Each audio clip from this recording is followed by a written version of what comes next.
प्यारे बच्चों, आप देखेंगे अयोध्या सिंह उपाध्याय हरिऔध द्वारा रचित परिप्रवास के पवन दूत क्या शीर्षक को। इसके पहले आपने इस शीर्षक को पढ़ा और देखा कि राधिका जी बताती हैं पवन को, हे पवन मेरे प्यारे श्री कृष्ण जी कैसे हैं। आपने देखा कि साँचे ढाला सकल वपु है, दिव्य सौंदर्यशाली सतपुष्पों की सूर्यभुन की प्राण संपोष क्या है। शरीर सुंदर है और लंबी बाहें हैं हाथी की सूंड जैसी, और जो भुजबंद है भुजाओं में पहने हैं नाना प्रकार के मणियों से जड़ित है, और सुंदर गले में मोतियों की माला विराजमान है पड़ी है, जो सुंदरता में चार चांद लगा देती है। आगे देखेंगे आप, अब यहाँ से देखेंगे पद नंबर 8 से, इसके ऊपर आप पढ़े हैं, तेरे में है न यह गुण जो तू व्यथाएं सुनाए, व्यापारों को प्रखरमति और युक्तियों से चलाना, बैठे जो हो निज सदन में मेघ सी कांति वाले, तो चित्रों को इस भवन में ध्यान से देख जाना, जो चित्रों में विरह विधुरा का मिले चित्र कोई, तो जा जाके निकट उनको भाव से जो ही लाना, प्यारे हो के चकित जिससे चित्र की ओर देखे, आशा है यो सूरत उनको हो सकेगी हमारी।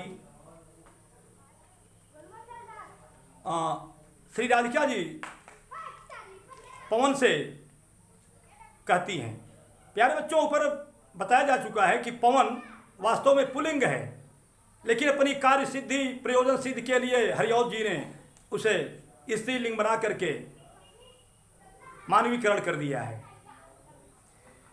तेरे में है न यह गुण जो तू व्यथाएं सुनाए, संक्षेप में देखते चलेंगे। तेरे पास मुख नहीं है पवन, मेरी व्यथा मेरी दुख की कथा तू बता नहीं सकती, लेकिन व्यापारों माने क्रियाकलापों से, अपने क्रियाकलापों से, क्रियाकलाप की युक्तियों से, तरीके से अपने क्रियाकलाप को ऐसे चलाना, ऐसे वेग देना, बैठे जो हो निज सदन में मेघ सी कांति वाले, मेघ जैसे श्यामवर्णी मेरे प्यारे श्री कृष्ण जी सदन में बैठे हों, तो चित्रों को इस भवन के ध्यान से देख जाना, तो जिस सदन में बैठे हों, जिस घर में बैठे हों, उस घर में टगे हुए लगे हुए चित्रों को ध्यान से देखना, जो चित्रों में विरह विधुरा का मिले चित्र कोई, अगर उन चित्रों में कोई ऐसा चित्र दिखाई दे जो वियोग से व्यथित हो, तो ऐसे वियोगिनी का चित्र दिखाई दे तो उसे क्या करना, तो जा जाके निकट उसको भाव से यूं हिलाना, उसके पास जा करके धीरे धीरे उसको ऐसे हिलाना, प्यारे हो के चकित जिससे चित्र की ओर देखें। मेरे प्यारे श्री कृष्ण जी चकित हो करके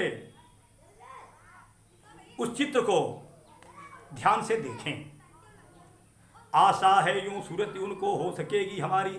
और जब किसी वियोगिनी का चित्र देखेंगे तो मुझे आशा है, विश्वास है कि उन्हें मेरी याद अवश्य आ जाएगी, मेरी सूरत होगी, मेरी याद आएगी।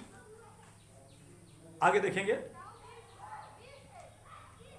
जो कोई भी इस सदन में चित्र उद्यान का हो, औ हों प्राणी विपुल उसमें घूमते बावले से, तो जाके सन्निकट उसके और हिला के उसे भी देवात्मा को सूरत ब्रज की व्याकुलों की कराना।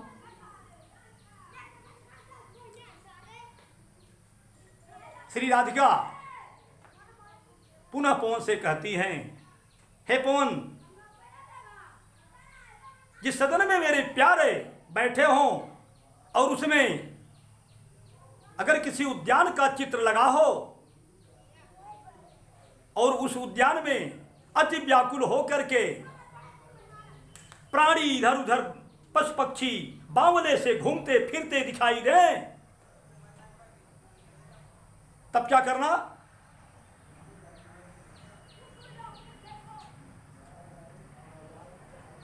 तो उसके सन्निकट जाना, उसके नजदीक, उसके पास जाना और उसको ऐसे हिलाना कि मेरे प्राण प्यारे श्री कृष्ण को ब्रज के व्याकुल लोगों की याद आ जाए। ब्रज में मेरे लिए लोग ऐसे ही परेशान होंगे, ऐसे ही व्याकुल होंगे, ऐसे ही आहत होंगे। और कोई प्यारा कुसुम कुम्हला गेह में जो पड़ा हो तो प्यारे के चरण पर लात डाल देना उसी को।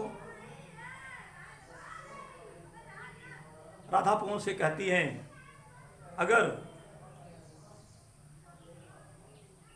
घर में कोई कुम्हिलाया हुआ मुरझाया हुआ फूल दिखाई दे तो उसे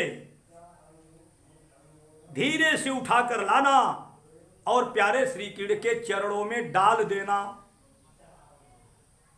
श्री कृष्ण के चरणों तले फेंक देना। यूं देना ऐ पवन बतला फूल सी एक बाला मलाना हो कोमल पग को चूमना चाहती है। और ऐसा करके तू मेरे प्यारे को यह बता देगी, यह जता देगी कि इस मुरझाए हुए फूल की तरह एक फूल सी कोई तरुणी, कोई बाला, कोई युवती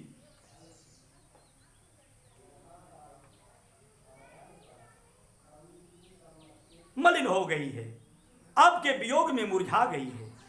और वह मुरझाई हुई कमल मुख बिरहिणी कमल पग को चूमना चाहती है, आपके कमल चरणों का स्पर्श करना चाहती है, आपके कमल चरणों को चूमना चाहती है। जा करके अपने क्रियाकलापों से मेरे प्यारे श्री कृष्ण को बता देना। आगे देखेंगे आप।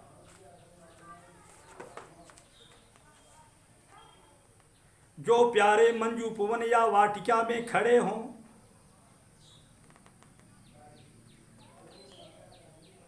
छिद्रों में जा क्वड़ित करना वेणुसा कीचकों को।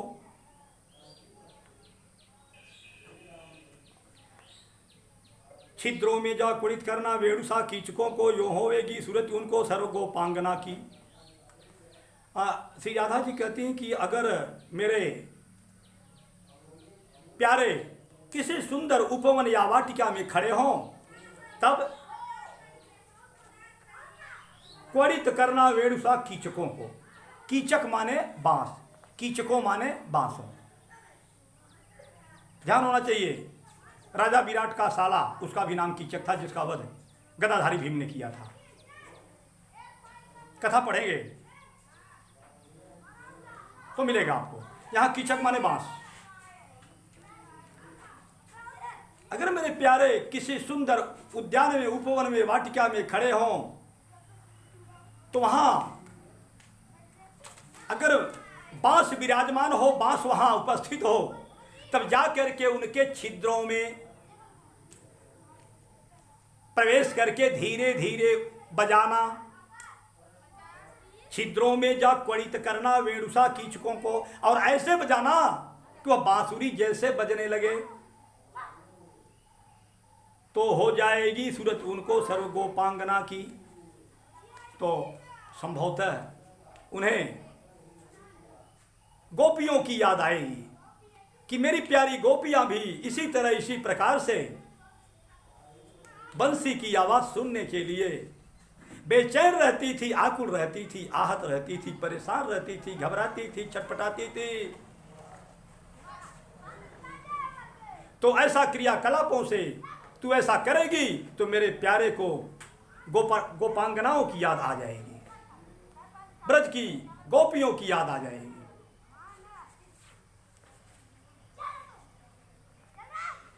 लाके फूले कमल दल को श्याम के सामने ही, थोड़ा थोड़ा विपुल जल में व्यग्र हो डुबाना।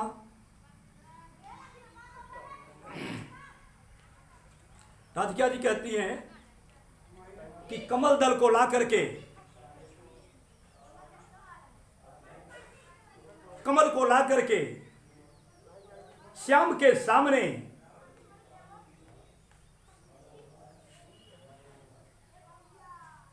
थोड़ा थोड़ा विपुल जल में व्यग्र हो डुबाना। तो जल में उसे थोड़ा थोड़ा डुबाना, उस फूल को, उस कमल को। कमल की विशेषता है दिन में खिला रहता है और रात में उसकी पंखुड़ियां बंद हो जाती हैं। जी हाँ, अब क्यों का तो कोई अर्थ नहीं है। अब आप कहेंगे ऐसा क्यों होता है, तो क्यों का क्या अर्थ है, अब क्या बताऊं। होता है, प्रकृति है। अब आप कहेंगे कि भगवान भास्कर जब बड़ी सुंदर रश्मियों से इस पृथ्वी को अब सिंचित करते हैं तो कमल की पंखुड़ियां खिल जाती हैं, और वही आदित्य जब अस्ताचल पर होता है तो पंखुड़ियां सिकुड़ जाती हैं। क्यों? क्यों का क्या उत्तर है? आप कहेंगे हारिल पक्षी धरती पर आती है, हमेशा अपने पंजों में लकड़ी को पकड़े रहती है, हमरे हरी हारिल की लकड़ी। ऐसा क्यों? तो क्यों का क्या जवाब है? आप कहेंगे हंस दूध में मिले पानी को चंचुओं से खींच करके बाहर कर देता है, ऐसा क्यों? प्रकृति है जी। क्यों होता है, इसका क्या जवाब है? आप कहेंगे चकवा और चकवी दिन में तो एक साथ रहते हैं, लेकिन रात में अलग अलग पेड़ की डालियों पर बैठते हैं, और जिसके वियोग में एक दूसरा कूकता रहता है, एक के वियोग में। ऐसा क्यों?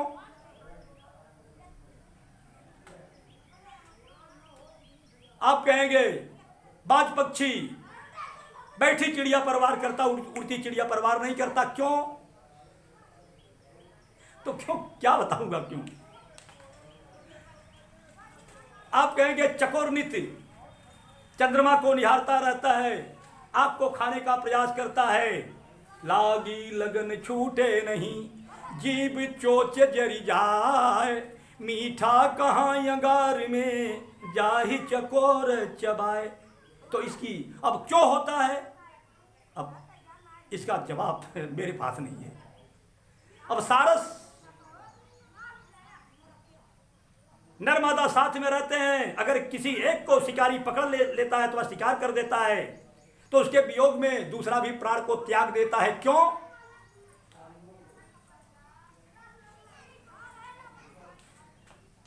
चंपा फूल पर भंवरा मंडराता है, बैठता नहीं।